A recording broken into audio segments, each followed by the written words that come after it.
Frères et Rabotaï, j'espère que vous allez tous bien. Ce soir, on va essayer un peu d'expliquer. On va parler beaucoup ce soir d'Avraham Avinu alav shalom. Vous savez très bien que on dit que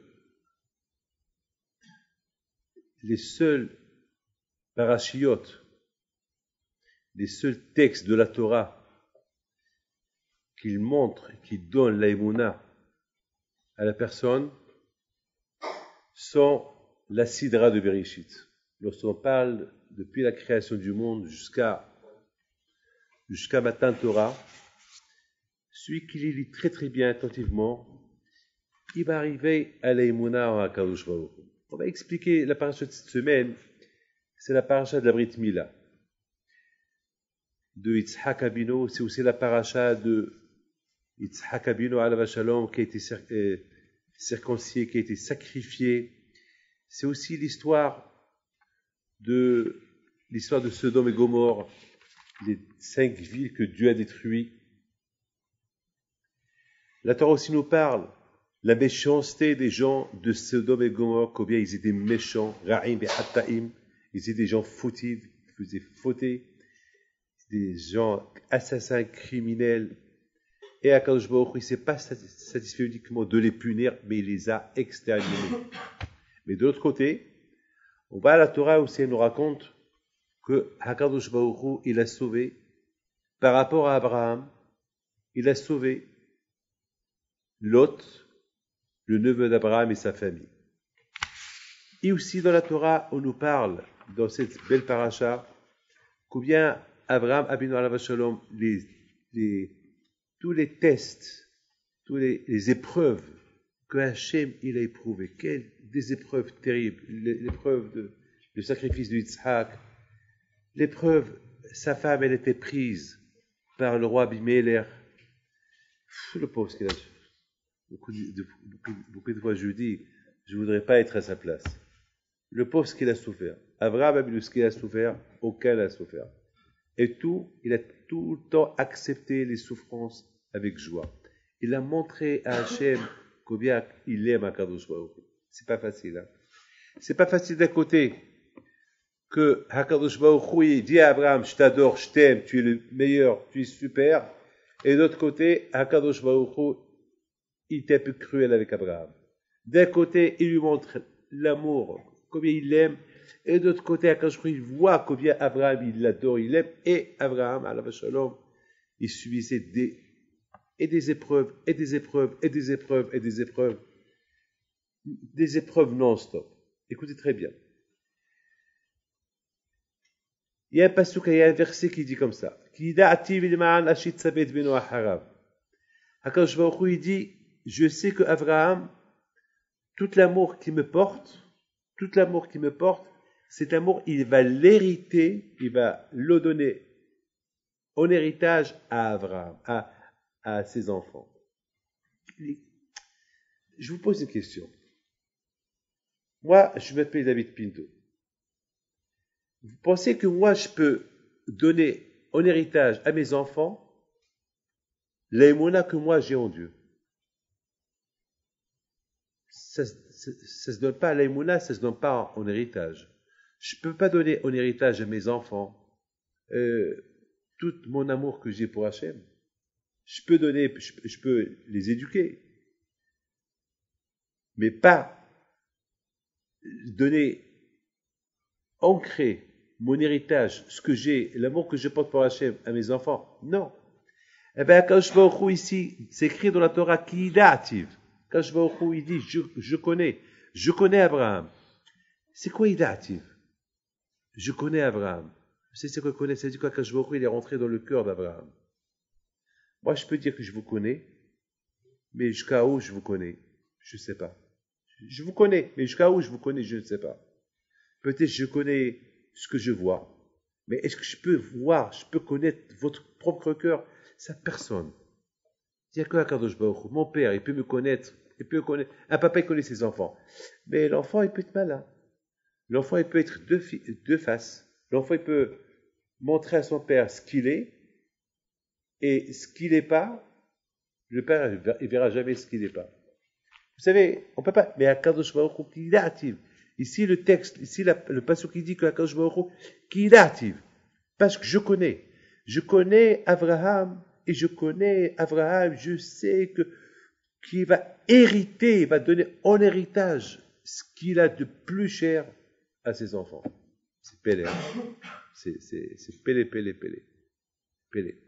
Moi, je peux pas tout, moi, je peux éduquer mes enfants, je peux leur apprendre comment vivre, mais certifier que mes compétences, tout ce que je sais, tout ce que j'ai de bon pour Hachem, que je vais leur donner en héritage, je ne peux pas. Et même si je peux, admettons que je peux, maintenant, est-ce que mes enfants y veulent?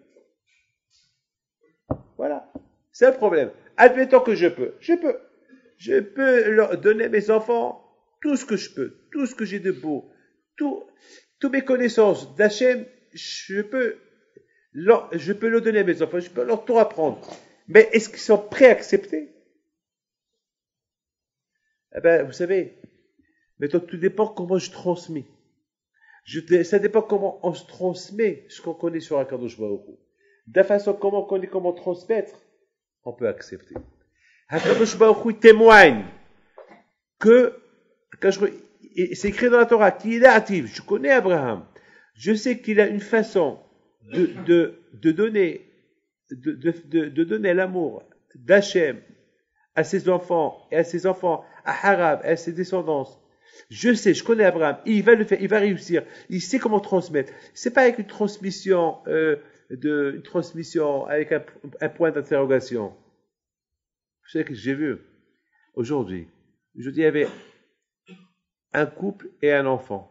Ils sont venus pour un problème, l'enfant, la fille elle est un peu rebelle, elle ne veut pas écouter ses parents, et voilà, ils sont en train de lui donner le compte devant moi. Alors, elle accepte, à un moment donné, elle les attaque. À un moment donné, elle dit à ses parents, mais vous faites des bêtises. Papa, maman, vous êtes en train maintenant de me donner le compte devant le Rabbi David. Mais et vous, comment vous étiez avant? Mais comment vous étiez? Et jusqu'à maintenant, vous savez ce que vous faites? Vous voulez que je dise à Rabbi David ce que vous faites? Est-ce que je sais ce qui se passe à la maison? Alors, je peux dire, tu vas pas dévoiler, tu vas pas parler. Alors, elle dit, et vous permettez de lui dire de me casser comme ça devant le Rabbi David, et vous? Alors, ça veut dire, et voilà, ça veut dire, d'un côté, ils vont transmettre, ils sont en train de transmettre la Torah à leurs enfants, mais eux, ils ont une autre Torah. Alors, quelque chose qui ne va pas là. Ça veut dire qu'il y a ici quelque chose qui ne va pas. Mais là, la Torah, elle nous certifie, elle nous confirme qu'il est active. Hachem ici, je le connais. Lorsque moi je dis je te connais, et lorsque Hachem dit il te connaît, c'est pas pareil. Moi, je te connais. Qu'est-ce que je connais? Et voilà, je te connais. Tu prends un jean, tu as un pull noir, et tu as une chemise verte. Je connais que tu es un monsieur bien, tu fais de la prière. C'est tout. Même si Rabbi Haïm plutôt qui est prophète, même si il y a des choses que Rabbi Haïm ne pourra pas connaître, il y a des choses qu'il n'y a que Hachem qui peut connaître. Et là, Kadosh Baruch Hu, il dit qu'il est actif. Je connais Abraham, je connais ce Abraham-là, je le connais. Ce Abraham-là, non seulement qu'il applique en lui la Torah, mais ce Abraham, ce qu'il applique, il va le transmettre en entier à son fils, à ses enfants. Et les enfants à leurs enfants. Et c'est ça la bataille. C'était ça Abraham Abino. C'est un passion extraordinaire. Regardez. Hashem, que ses enfants, ils vont garder le respect d'Hachem, le chemin d'Akadosh Baruch Hu, la Asut Tzedaka, ils vont faire la charité, au Mishpat, ils vont être des bons juges, ça veut dire qu'ils ne vont pas voler, ils ne vont pas tuer, ils vont être des gens bien, très très bien. Je connais Abraham. La Torah confirme, je connais Abraham. Voilà Abraham. Voilà Rabotai, ce qui était Abraham. Voilà ce qui était Abraham Avinu. Voilà ce qui était Abraham Avinu. Vous savez, mes amis, on va parler maintenant le départ. Vous savez, toujours il y a un départ. Écoutez bien le départ. Comment ça a commencé? À chaque chose, il y a un départ. Et il faut savoir une chose. Celui qui veut réussir, pour que la réussite elle lui sourit, il faut qu'il y ait un bon départ. Ouais. Regarde lorsqu'il y a la course. Lorsqu'il y a la course, vous avez 50 personnes, ils vont courir 1000 mètres. S'il y a un mauvais départ, si les gens qui commencent à faire la course, ils commencent la course au ralenti, ben c'est sûr qu'ils ont perdu. Mais s'ils commencent au départ, ils commencent très fort, donc ça va les encourager à courir davantage. Je crois qu'ils vont arriver vite. Voilà. C'est très important le départ. C'est pour ça, vous savez, lorsque c'est important, c'est très important lorsqu'on va semer un chantier, d'accord? Pour qu'on ait une bonne récolte, il faut qu'il y ait la pluie au départ. Il ne faut pas qu'il y ait la pluie vers la fin de la saison. S'il y a la pluie vers la fin de la saison, c'est fini. C'est fini. Il faut qu'il y ait un bon départ. Lorsqu'il y a un bon départ, un couple qui se marie. Lorsque le couple qui se marie, il commence avec un bon départ, c'est certain, c'est sûr que le mariage, il est assuré. Mais si depuis le départ, il y a des histoires, il y a des problèmes depuis le départ, donc ça va mal se terminer. Donc ça va mal se terminer. Toujours le départ, il est important. Le départ, très important le départ. Maintenant, la bataille, comment c'était le départ d'Abraham? Mes amis, le départ d'Abraham, il était perdu. Écoutez bien, il était perdu. Il n'avait pas un bon départ. Hein. Abraham, c'était quelqu'un qui n'avait pas, nous, grâce à Dieu, moi, j'ai eu mon père qui m'a éduqué.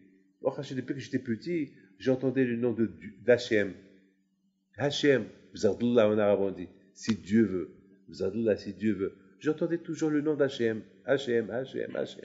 Donc je voyais mon père qui allumait les veilleuses, les tzadikim.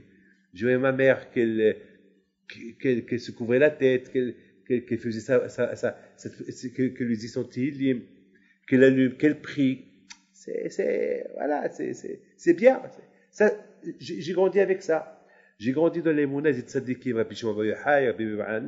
on a grandi dans cette ambiance de lorsque quelqu'un tombe, dès qu'il tombe, tout de suite on évoque le nom d'un tzadik. Tout de suite. On a grandi comme ça. On n'a pas grandi avec Mickey Mouse et tout ça. On a grandi avec des noms de tzadikim. C'est tout ce qu'on a connu. On n'a pas connu d'autre chose que ça. Voilà, c'est tout ce qu'on a connu. Donc on a grandi. Donc, mais Abraham, le pauvre, il avait un autre problème. Abraham, imaginez-vous, beaucoup de fois ça m'arrive. Une fois, il y a une fille, elle habite à Avignon. Mais pas à Avignon. Là, dans une forêt. À Avignon, même pas à Avignon. Dans une campagne. Mais je lui dis, mais qu'est-ce que tu fais là-bas? Elle dit, je travaille. Et son père et sa mère, ils sont morts. Elle est là-bas, et uniquement. Et difficilement, c'est qu'elle est juive. C'est qu'elle est juive, c'est tout. Et regardez le miracle qu'elle a eu, cette femme-là. Le miracle qu'elle a eu, cette femme-là, c'est parce qu'une fois, il y avait un hôtel quelque part, que les gens, ils ont passé là-bas, la fête de Pessah, elle voit des juifs. Et comment elle a reconnu que c'est des juifs? Parce qu'elle a vu un film de Rabbi Jacob, et dans ce film-là, il avait des gens, des barbus, tout ça. Donc, elle voit des gens, dans sa tête, elle a cru qu'ils sont en train de tourner un film. Dans sa tête, elle a cru qu'ils sont en train de tourner un film. Alors, elle est partie voir, et voit, c'est pas un film, c'est une réalité, c'est des gens, des juifs qui sont là-bas pour passer la fête de Pessah. Et c'est là qu'elle a découvert qu'il y a un judaïsme. Et elle a eu de la chance. Imaginez-vous que jamais elle aurait eu contact avec cet hôtel-là. Aujourd'hui, la pauvre, elle aurait été perdue. Et grâce à ce Pessah-là qu'elle a vu et que quelqu'un l'a invité, elle a passé Pessah là-bas. Et après, elle a commencé à se mettre en question. Elle a découvert Dieu. Baruch Hashem, Mais Abraham, il était en plein, dans un monde d'idolâtres. Il n'y a ni Avignon, ni Pessah, ni hôtel cachère. Il n'y avait rien du tout. Il n'y avait ni barbu, rien. Abraham il voyait que des gens idolâtres. Abraham, il voit que des gens idolâtres. Abraham, il voit que des gens qui parlent avec des arbres.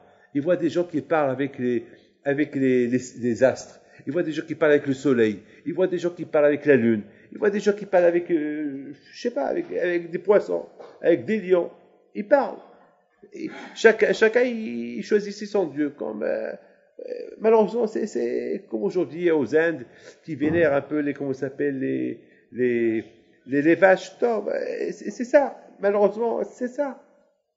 Et Abraham Avinu à un moment donné, écoutez bien, à un moment donné, Abraham Avinu, il aussi voulait ce qu'on appelle, il faut suivre, on suit. Vous savez, il y avait une fois un juif à New York. Je l'ai vu lorsqu'il était habillé en hassid. Vous avez compris? Je l'ai vu Shabbat avec le shtreimel, avec le vêtement hassidique. Et il avait une belle barbe et il était bien, un juif, un hassid, avec le shtreimel et tout, avec les soquettes blanches et tout. Et j'ai été choqué de le voir au courant de la semaine. Il était en train de faire du sport, jogging, avec les trucs là, avec les radios là, avec un jean. Je dis, c'est pas possible, c'est pas lui. Je suis en train de rêver, c'est pas lui. Et à un moment donné, il me fait comme ça, il me salue. Je dis, attends, alors c'est lui. Alors, c'est lui. Donc, au cours de la semaine, je l'ai revu. Allez, je dis, c'est toi que j'ai vu. Je dis, tu es quoi? Je dis, j'ai jamais vu un hassid qui change de vêtements comme ça. Un hassid, il change pas de vêtements, c'est quoi ça? Il me dit, moi, je suis pas hassid. Je dis, mais tu t'es vu que je travaille le Shabbat. Elle dit, non, moi, je suis pas hassid, moi, je suis pas ni Satmar, ni Bobo, ni Tzantz, non, moi, je suis moderne, j'écoute la musique, je vais danser, toi? Il me dit, oui. Mais, alors, qui es-tu? Il me dit, ben, moi, I follow the crowd. Je suis le mouvement. J'habite ici, ben, ils s'habitent tout Shabbat comme ça, moi aussi, je vais être comme eux. Allez-y comprendre. Il me dit, ben, il y a beaucoup de gens comme moi, et we follow the crowd. On suit les mouvements. On habite par là et on suit. Mais on n'est pas ce que tu as vu Shabbat, c'est pas ça. Je dis, alors tu te moques du monde ou quoi? Ben, elle m'a dit, je me moque pas, c'est bien, c'est chic, c'est bien, je me sens bien.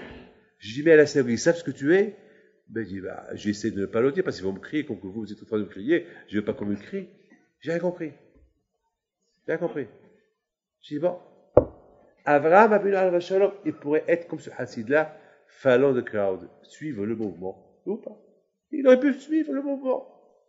Suivre tout le monde est enchanté de ce qu'ils sont en train de faire. Lui aussi, lui, il a vu, il y a quelque chose il a compris qu'il y a quelque chose qui n'est pas ça. Vous savez, mes amis, écoutez bien ce que je vais vous dire.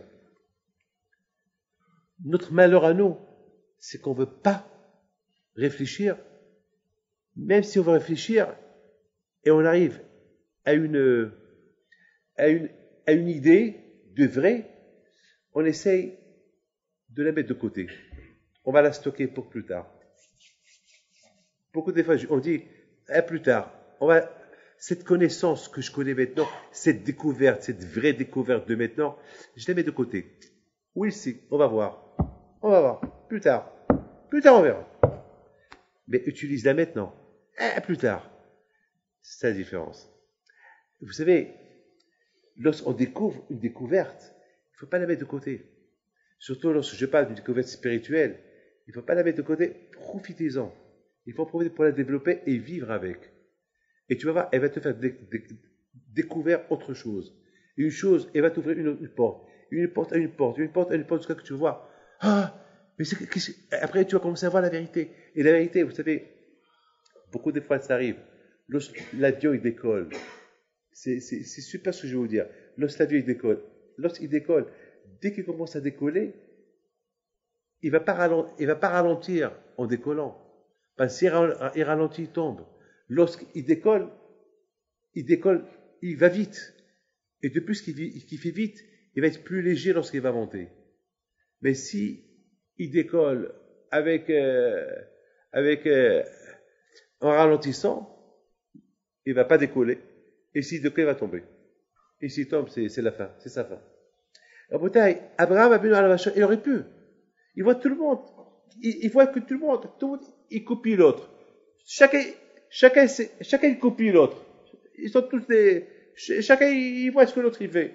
Voilà. Mais Abraham il aurait pu aussi suivre. Moi aussi je vais faire tout ce que tout le monde fait. Mais Abraham il réfléchit. Pourquoi moi je vais faire ce que lui il fait? Est-ce qu'il fait bien? Eh bien il fait pas bien. C'est pas parce que quelqu'un il s'est jeté par la fenêtre que tout le monde va le suivre. Non. Attends, il faut réfléchir. C'est pas parce que un fou il va aller au casino, il va mettre l'argent, il va tout perdre, que moi aussi je vais aller au casino, je vais tout perdre. Si lui il est fou, moi je suis pas fou. Pourquoi je vais tout perdre? Mais réfléchis un peu. Si je perds tout avec quoi je vais vivre? Qui va me rester avec quoi je paye le loyer? Quoi? Qui va me rester? Il faut savoir penser. Il faut toujours le début, c'est important le début. Toujours penser à la chose. Parce que si on pense pas à la chose au début, on n'a plus le temps de penser après. Et si on n'a plus le temps de penser après, c'est fini. Parce que si on évite de penser au début, on n'aura plus le temps. Après, c'est fini, on ne va plus penser. Ce que je vous dis, c'est la vérité. C'est ça. Je ne suis pas en train de vous donner un cours de psychologie, mais c'est un cours de vérité. Un cours je vous apprends comment Abraham a vu à la vache à l'encre. Comment il a commencé. Il aurait pu dire, on va suivre le mouvement. Non. C'est vrai. On suit un vrai mouvement. Un mouvement qui émet, oui, on le suit. Mais un mouvement qui est basé sur le faux, pourquoi je vais le suivre? Et pourtant, c'est ce qui se passe aujourd'hui. Les gens, ils suivent. On sait tous que le Facebook, c'est pas beau. On sait très bien que l'Internet, il y a ce qui est bon, il y a ce qui n'est pas bon. On le sait. On sait qu'il y a certaines choses qui peuvent être dangereuses. Et pourtant, les gens, ils disent, je sais que c'est dangereux, mais peut-être, c'est pas pour moi. Pour moi, c'est pas dangereux. Pour lui, c'est dangereux, mais pas pour moi. Pourquoi pas pour toi? C'est son idée. C'est l'idée qu'il s'est donnée. Il s'est donné cette idée-là. Peut-être c'est pour les autres, c'est pas bon, mais pour moi, il y a pas ce problème. Justement, c'est ça l'erreur. Abraham, Abinu alav shalom, il voit, il est pas bête. Il est pas bête. On aurait pu dire, on va suivre tout le monde. C'est vrai. Mais suivre quoi? Celui-là, il vénère le soleil. Celui-là, il vénère la lune. L'autre, il vénère les étoiles. L'autre, il vénère Mars, c'est plus loin. L'autre, il vénère une autre galaxie. L'autre, il vénère le sable, c'est à côté de lui. C'est quoi ça? C'est un monde fou, ça. Mais c'est pas ça. Mais c'est quel monde, ça?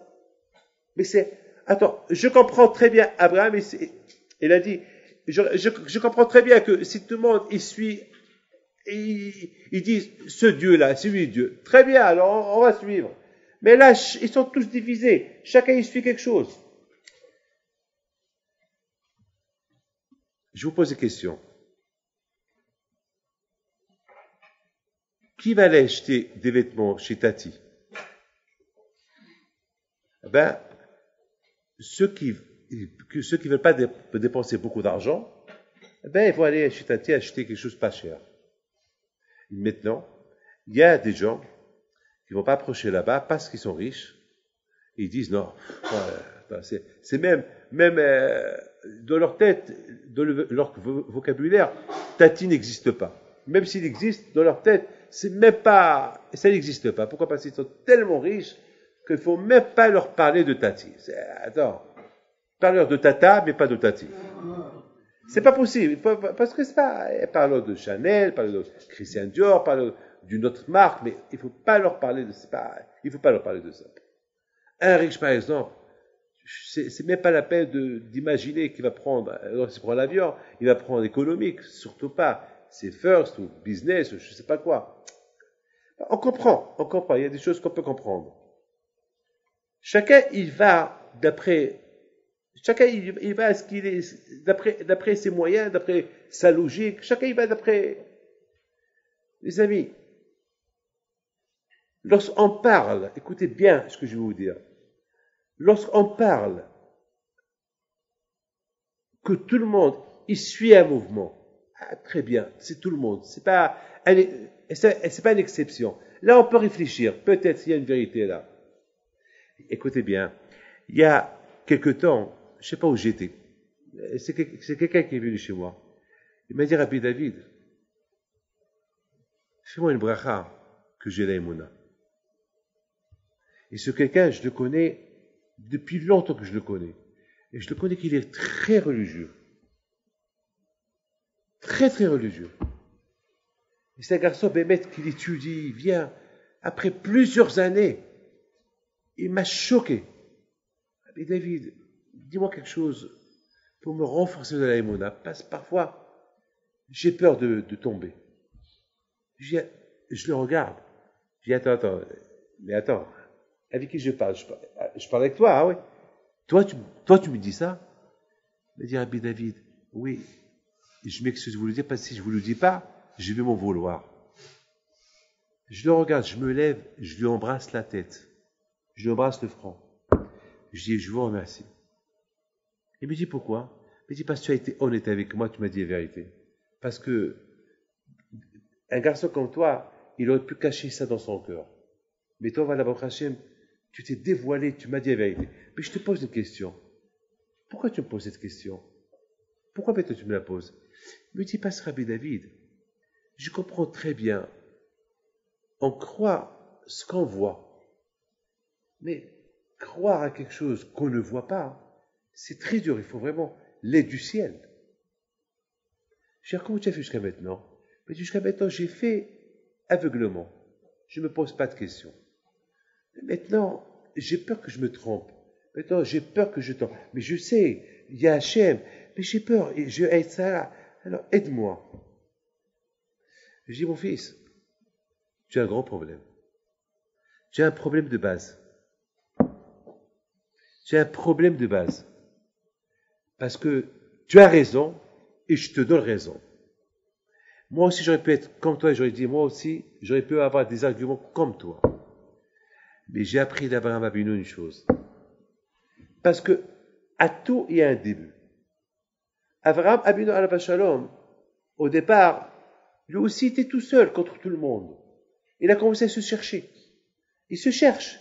Pourquoi? Qui a poussé Abraham de se chercher? Parce qu'il voit que personne ne se cherche.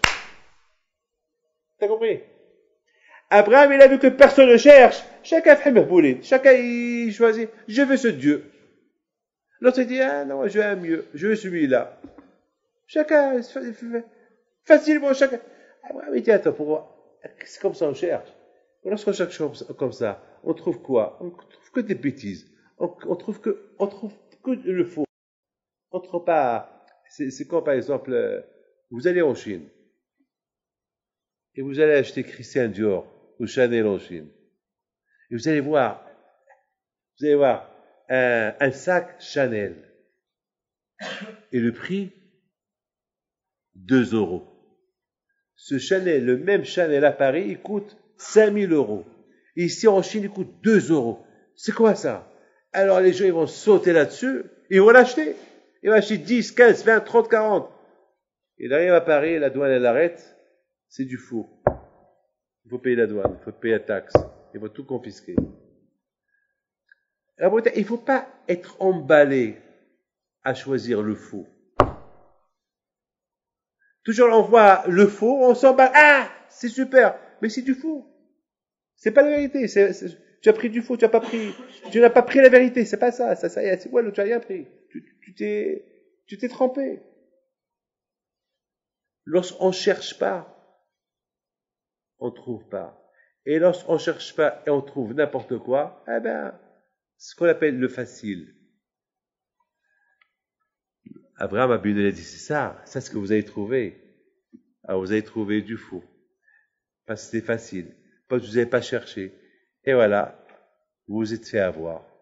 Et puis parce qu'Abraham, il voit qu'ils font pas des recherches, qu'ils font rien du tout. C'est comme ça. Ils trouvent n'importe quoi, ils sautent sur n'importe quoi.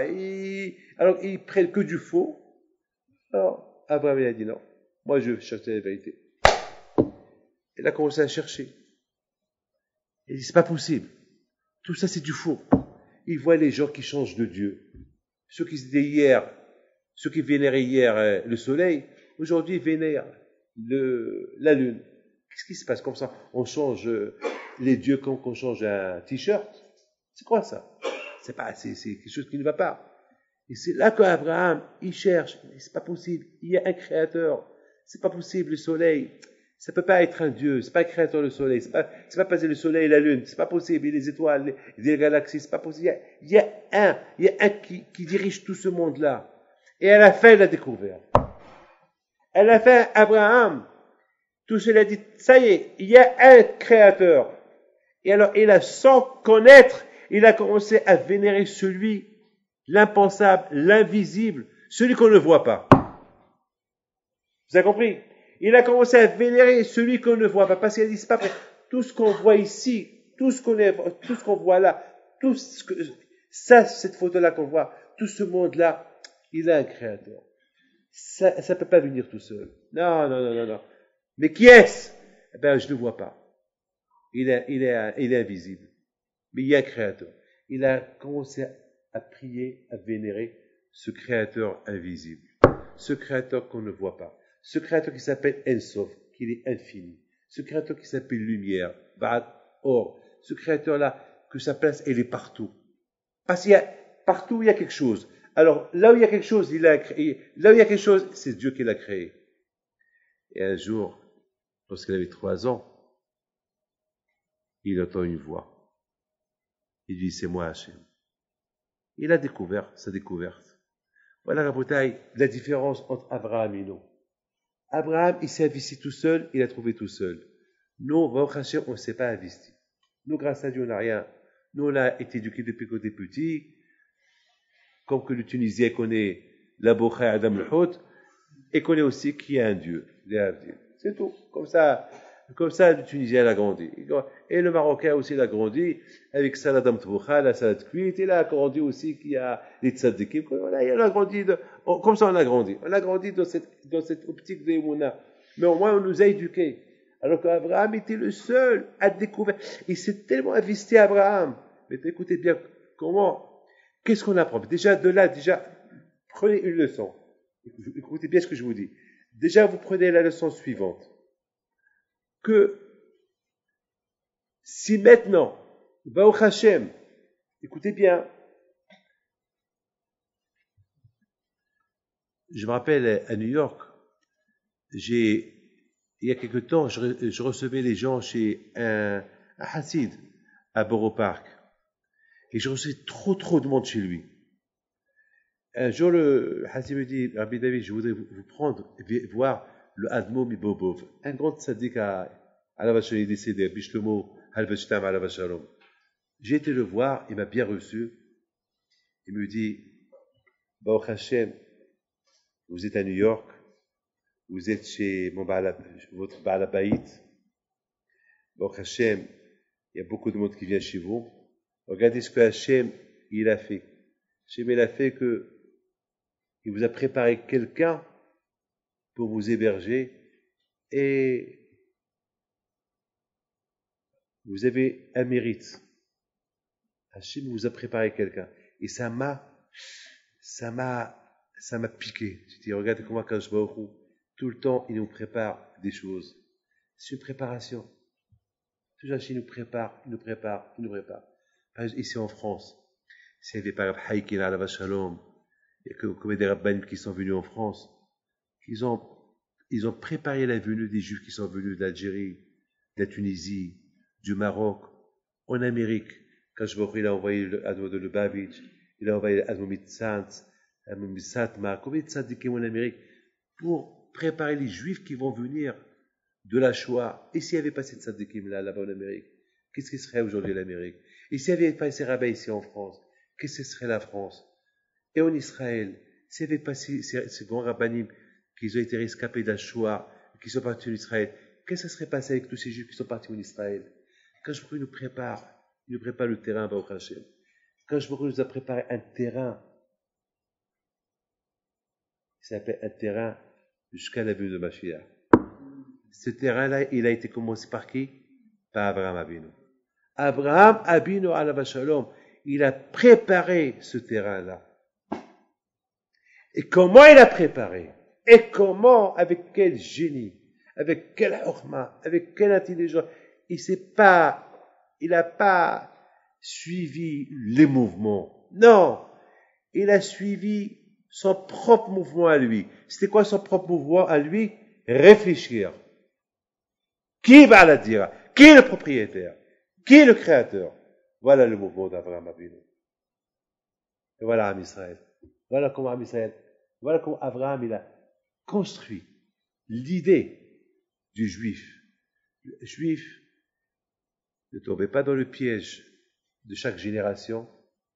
Avant de tomber dans le piège de chaque génération, réfléchissez un peu. Est-ce que ce piège-là, il ne va pas être un vrai piège pour toi? Est-ce que tu ne vas pas être piégé à vie? Et ce n'est pas tes enfants qui vont être piégés. Et tu ne vas pas finir perdu. Avant d'être piégé, réfléchis un peu. Réfléchis un peu. Est-ce que ça sert ce que tu vas faire?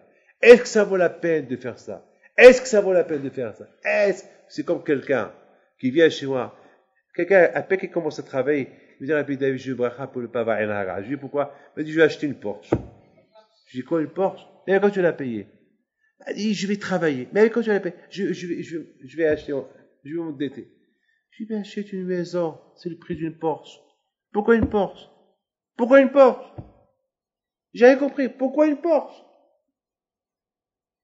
C'est le plaisir d'une Porsche. Tu as gagné quoi? Il m'a dit, bon, rapide, je veux une bracha. Eh ben, il a acheté. Il est ruiné. Jusqu'à maintenant que je vous parle, il est ruiné. Il est à la rue.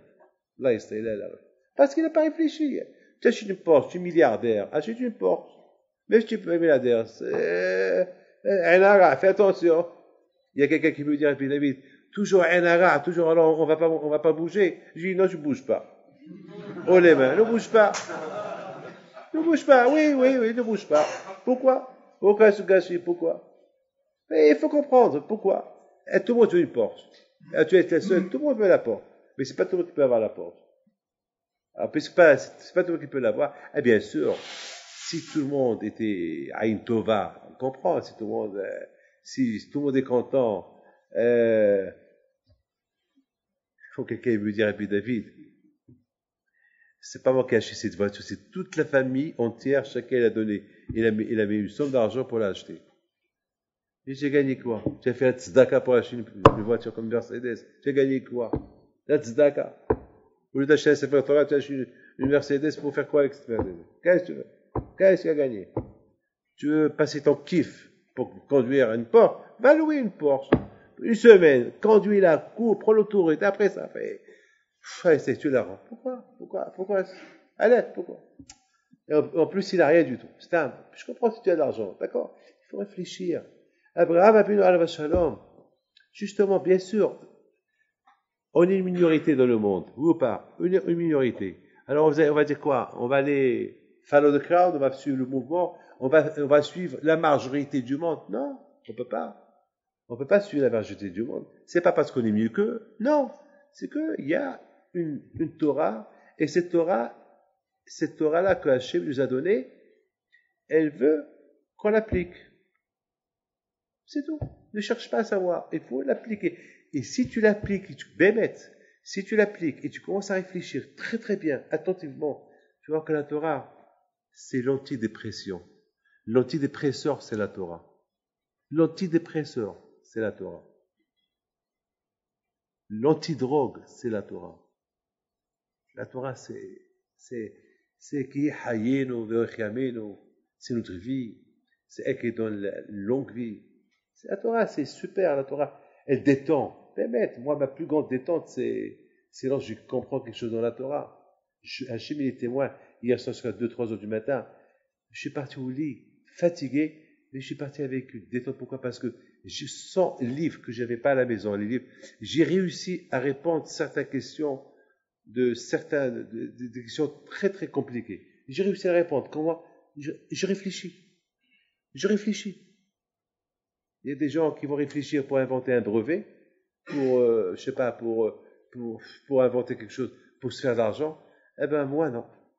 Moi, je réfléchis, je prends un texte de la Gemara, de la Torah, et je le pense. Et j'essaie de comprendre.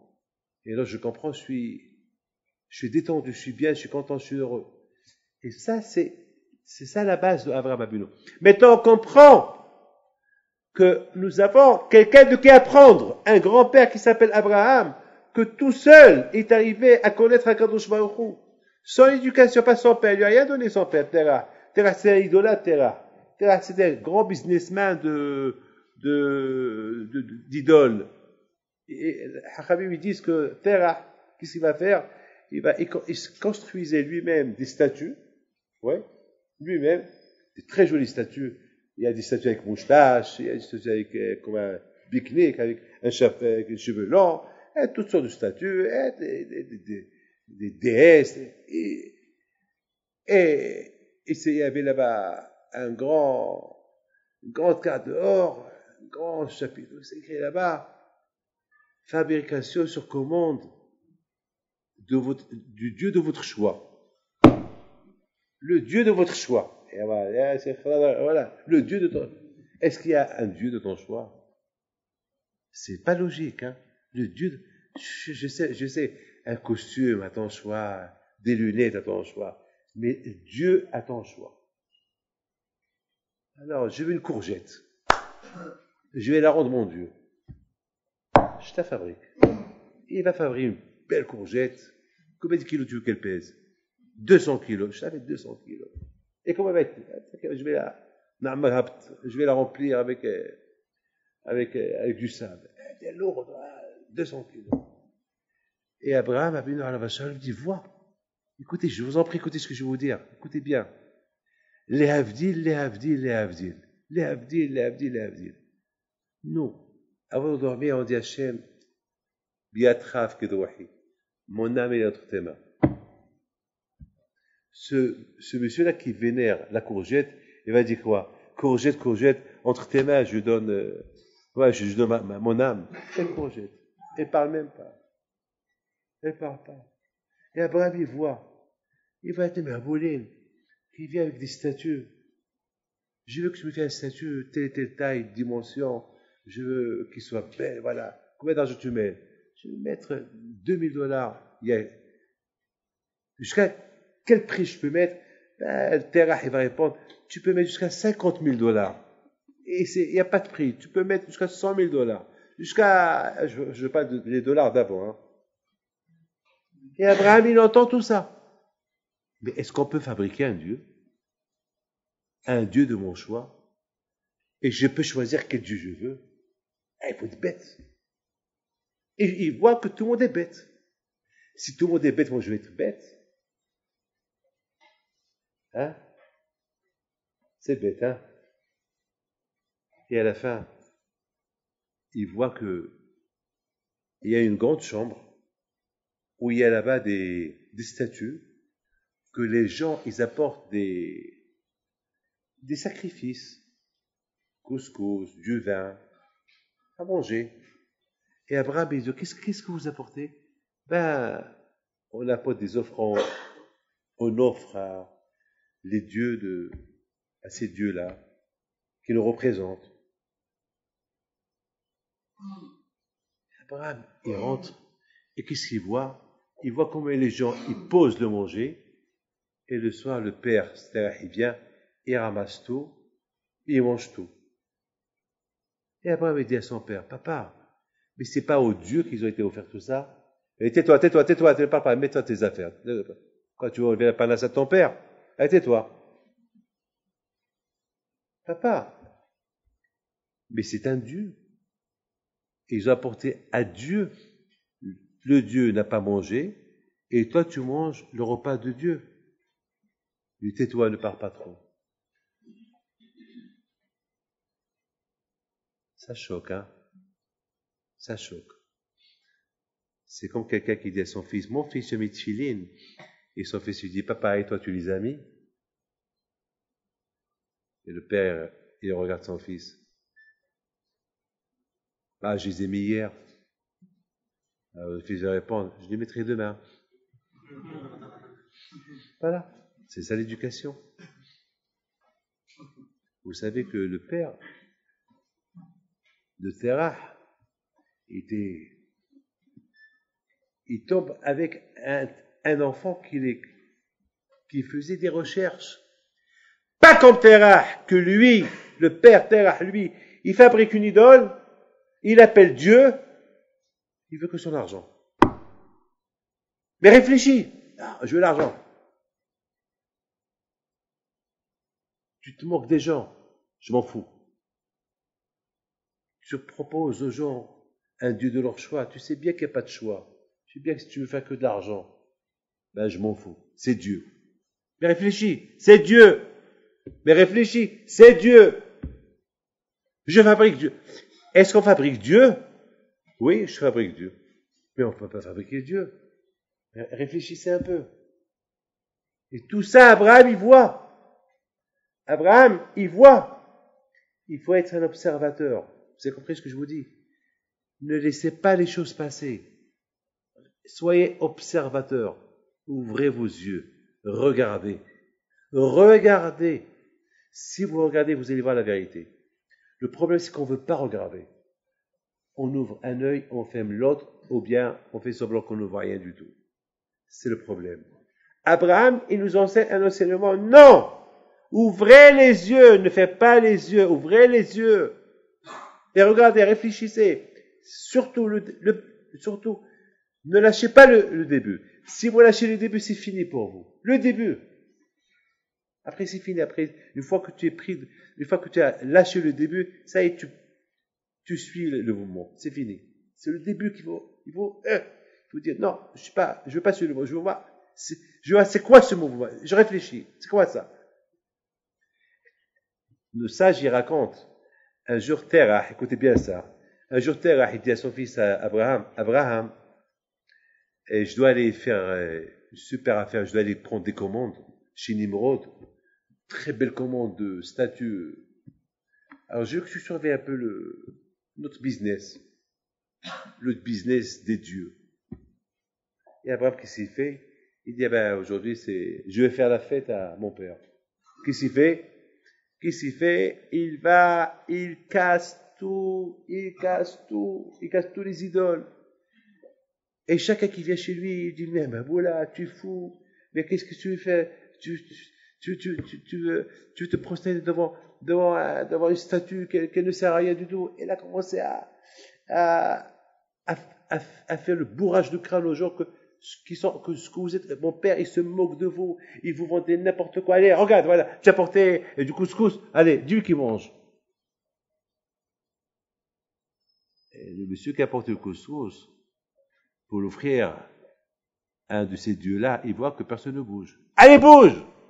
Bouge pas. Et Abraham dit au monsieur, regarde, voilà, je vais manger devant toi. On va voir s'il va me frapper. Et regarde la statue. Alors, tu me touches, je prends ton repas. Et le monsieur qui a apporté le cadeau, il voit qu'il n'y a rien qui se passe. Et Abraham, il casse tout. Il vient le père, il voit un désastre. Tout est cassé. Tout est cassé. Et il a fait faillite. Il dit à son fils, qu'est-ce qui se passe? Papa, waouh, papa, si tu as vu ce qui s'est passé aujourd'hui, qu'est-ce qui s'est passé? Il dit, ici, il y a eu une grosse guerre à cause d'une femme qui a porté un tagine de couscous. Et tous ces statues, ils ont voulu le couscous. Ça fait longtemps qu'ils n'ont pas mangé. Ils sont tous venus, chacun a voulu manger le couscous. Ils ont commencé à se disputer entre eux. Et chacun, il cassait la tête de l'autre. Jusqu'à que celui-là, papa, que tu vois là chez l'autre sévère, c'est lui qui a tout cassé. Terah, il s'énerve sur son fils. Il dit à son fils, mais tu es fou! C'est toi qui as fait tout ça. Et pourquoi eux ils bougent? Pourquoi eux ils mangent? Ah, alors ils mangent pas. Ils bougent pas. Mais tu les appelles des dieux. Ah, pourquoi tu les vends? Papa, t'es un menteur. Tu suis un mouvement de mensonge. Tu sais que c'est pas vrai, papa.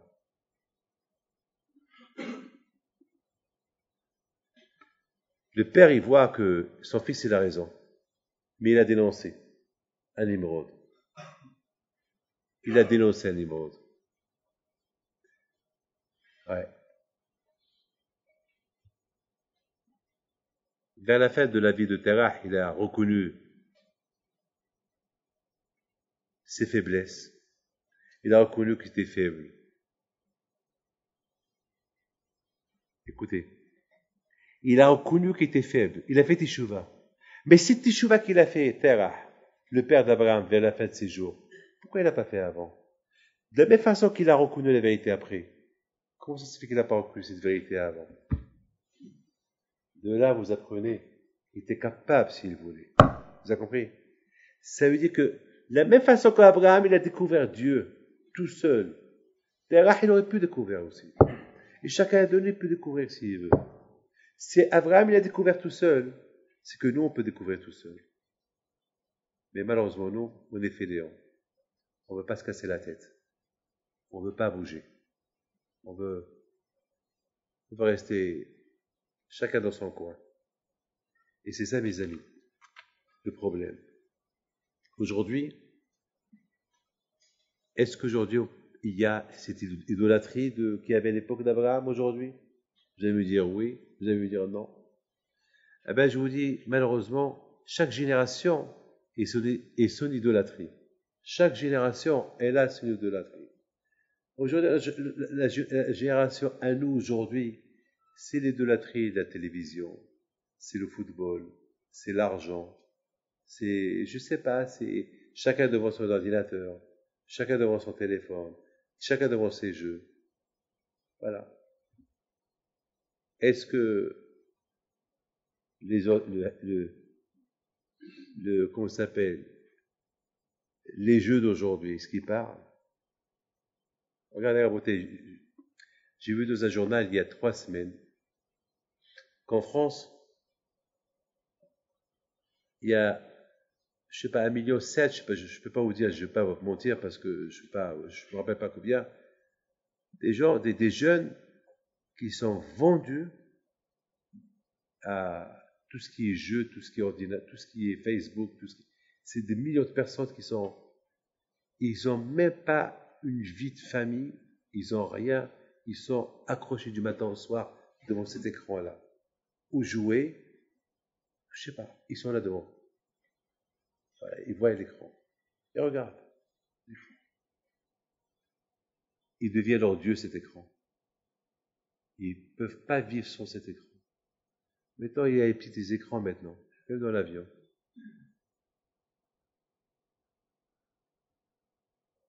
C'est bien. D'un côté, c'est bien. Mais de l'autre côté, il faut faire attention. Il ne faut pas que ça détruise ta vie de famille, ta vie de chaque jour. Fais attention. Mes amis, c'est ça la paracha de cette semaine. La paracha de cette semaine, elle s'appelle Bayar, Bayira. Bayira et la Vachem. Hachem s'est dévalé à Abraham. Be'eloné Mamri. Veo Yoshev Petah Ha'oel Kehomayom. Et lui était assis. Écoutez, je termine avec ça, j'ai encore 5 minutes.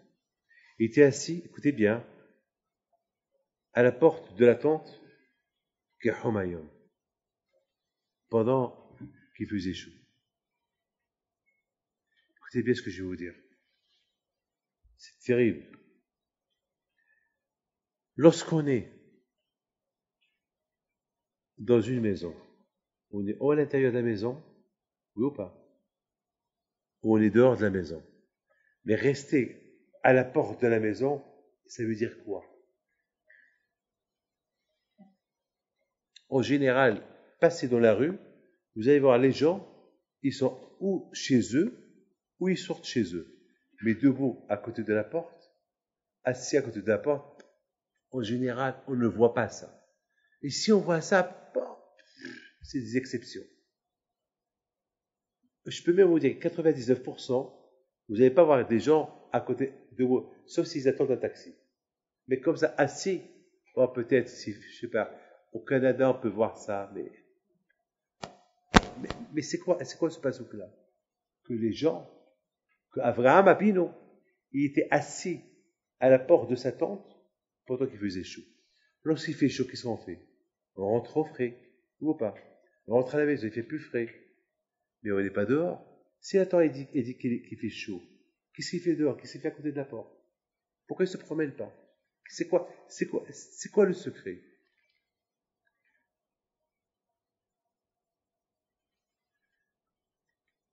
Il faut savoir une chose. Il ne faut pas être hypocrite dans la vie. On peut être ce que vous voyez, mais moi je suis ce que je suis. Mais vous voyez ce que vous voyez sur moi. Mais moi, David Pinto, je sais sur moi la vérité. Vous voyez uniquement ce que vous voyez. Et qui sait qu'est-ce que je suis? Avec un Kadosh Baruch. Hachem seul, il sait ce que je suis. Mais vous ne pouvez que voir ce que vous croyez je suis. Je peux être quelqu'un chez moi et je peux être quelqu'un dehors. Chez moi, je fais ce que je veux. Dehors, je ne fais pas ce que je veux parce que j'ai peur que les gens ils me voient et ils vont dire « Ah, regarde ce qu'il fait celui-là ». Donc, je montre une autre image. Donc, chez moi, je suis une image. Dehors, je suis une image, une autre image. Alors, c'est quoi la vraie image? Qui peut me dire? La vraie image, c'est le juste milieu. Je suis, quand que je suis là, je suis là. Et c'est ça, Abraham. Il était petahao, il était à la porte. C'est quoi à la porte? À la porte, c'est-à-dire, il est et à la maison, et dehors. Kehomayom, c'est Akadosh Baruch Hu. Akadosh Baruch Hu. Kehomayom. Il se voit que la chaleur d'Hachem était pas un dehors pour montrer à tout le monde, voilà, je suis Abraham. La chaleur d'Hachem était même lorsqu'il était chez lui à la maison. Petah Oel. Il était à la porte, c'est-à-dire, il était et à la moitié de son corps, à la maison, moitié de son corps. C'est-à-dire, voilà ce qu'était Abraham. Voilà l'héritage d'Abraham qui nous a hérité. Voilà ce qu'Abraham nous a hérité à Israël. Et c'est ça ce que la Torah a dit. Yada Ativ. Quand je m'en il confirme. Je sais celui-là. Je connais Abraham. Les Ma'an Ashit Savet Banan. Abraham, il a laissé des leçons à ses enfants, des leçons sans hypocrisie. Malheureusement, nous, on a laissé un peu d'hypocrisie à la maison. Parfois, on se comporte comme ça. Parfois, on se comporte... Alors, les enfants, parfois, ils voient le papa, il fait comme ça. Papa, il voit le papa qui fait comme ça. Bon, après, c'est à eux. Parfois, on va leur dire, ne faites pas ce que je fais. Voilà, j'ai fait une erreur. Fais les bonnes choses que j'ai fait. Ça, ne fais pas ce que j'ai fait. Ça, c'est pas bon. Mais chez Abraham, il n'y a pas eu ça. Chez Abraham, tout était calculé à 100%, super émet. Tout est fixé sur le chemin de Akadosh Baruch Hu. Alors, lorsqu'Hachem, il a vu cette image d'Abraham, comment il se comportait avec lui, pas à moitié, il était tout entier, Akadosh Baruch Hu, il a dit, c'est ça la vraie leçon qu'il va laisser à ses enfants. Et c'est ça, comment Am Israël va être construit. C'est comme Rabotai, il y a un diamant, il y a beaucoup de catégories de diamants. Il y a le diamant qui est vraiment le vrai, la vraie perfection. Il y a des faux diamants, il y a des diamants qui ont une petite tache, il y a des diamants qui sont super. C'est super clean. Les Havdil, ça c'était Abraham. Il n'y avait aucun défaut sur Abraham. Un papa sozo, quel défaut? Parce que tout le problème des enfants, je termine avec ça, tout le problème des enfants, c'est que dans la maison, ils voient une fois le père ou la mère, ils sont à 100% avec Hachem, une fois, il y a une bagarre, une fois, il y a ça. Donc, après, l'enfant, il fait après le ménage dans sa vie. Parce qu'il a tout vu, il a vu une dafina à la maison. Il a vu les bagarres, il a vu la paix, il a vu ceci. Donc, alors, à lui, il met d'aménager un peu ça. Mais chez Abraham, c'était tout parfait. Donc, Akadosh Baruch Hu a dit, celui-là, Abraham, la façon comment il m'a aimé, la façon comment il m'a suivi, la façon comment il m'a servi, ça ne peut que porter une leçon, une vraie leçon pour ces générations à venir. Et si aujourd'hui on est là aujourd'hui, c'est par rapport à cette éducation qu'Abraham avait de. Parce que Baruch Hashem, grâce à jusqu'à maintenant, Il y a des familles, il y a des gens qui suivent le chemin d'Abraham à la lettre. Baruch Hashem. Et c'est ça qui nous fait... Je t'ai mis là avec une histoire qui va raconter un qui s'appelle Roger Aziza. Et d'ailleurs, ce dimanche-là, c'est le Esguer de son père, Zechrono Libracha, mais Sabrina Bat Jassia, il me raconte, il me dit, Rabbi David, je veux te raconter une histoire. Il s'est passé avec vous et moi il y a 15 ans. Je dis, raconte-moi l'histoire. Il y a 15 ans, vous m'avez demandé de vous accompagner chez un ami, Charlie Abehsera, on était invité chez lui. Il était le fils d'un grand tzaddik, Behem Abehsera Alav Shalom, petit-fils de Rabbi Yaakov Abehsera Alav Shalom. On était mangé chez lui, et là-bas, chez lui, on a mangé, on a bu, on a chanté, on a parlé de Torah, et après, Roger, il devait m'accompagner à la maison. Je ne sais pas où, il devait m'accompagner là où je devais y être ce soir-là-bas. Et une fois qu'il m'a accompagné, il retourne chez lui. Et en retournant chez lui, il a un peu bu, il a accéléré. La police, elle arrête. Maintenant, non seulement elle arrête, il n'avait pas de lumière, pas de permis, je ne sais même pas s'il y avait l'assurance.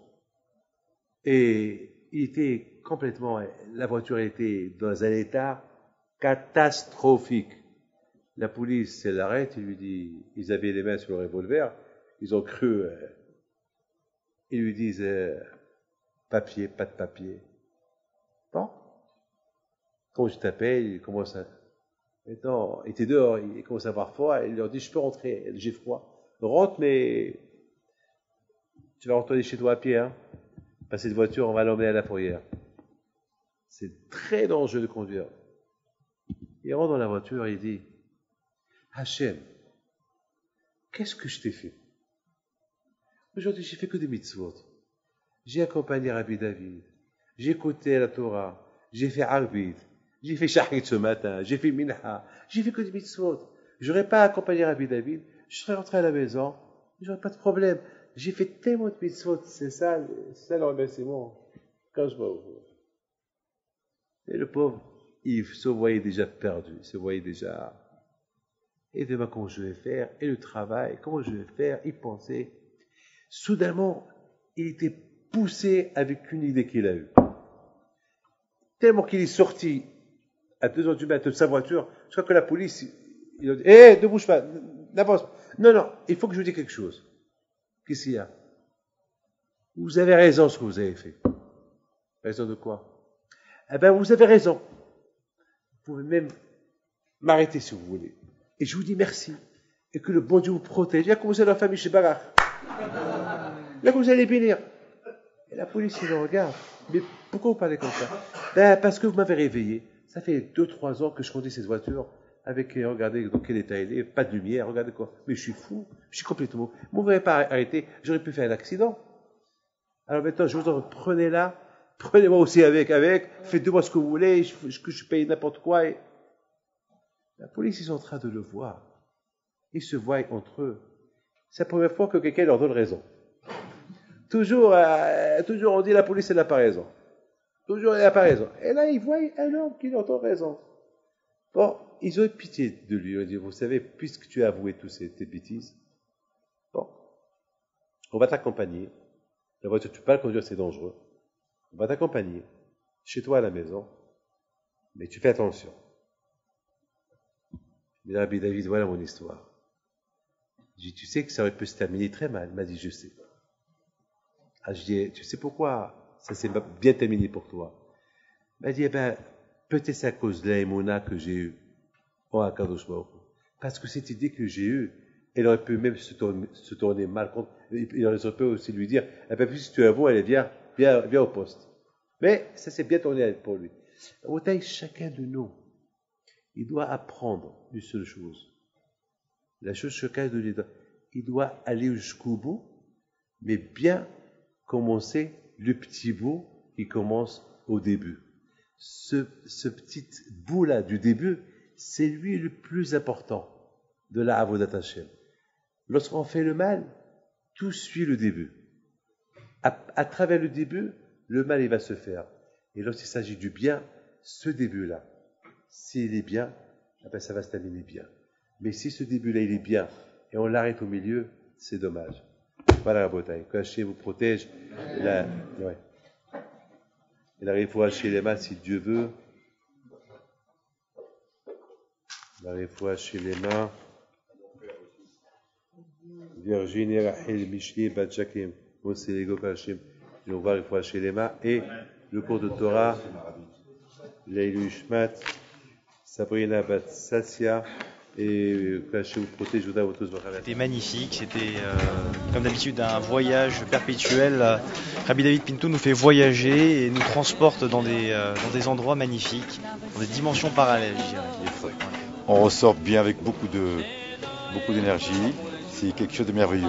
C'est un grand tzaddik et chaque fois que je l'écoute, je prends énormément de force. C'est toujours un grand plaisir d'entendre notre Rav pour son Dvar Torah.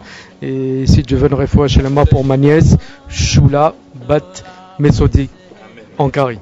Amen. Beaucoup d'enseignements et beaucoup de rizouk de la part de Rabbi David. Que Hachem il lui donne la santé jusqu'à 120 ans et qu'il puisse nous aider à progresser tous dans les voies de la Torah.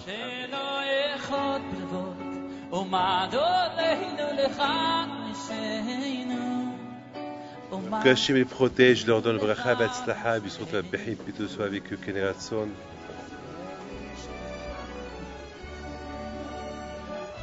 La santé, c'est tout. Amen.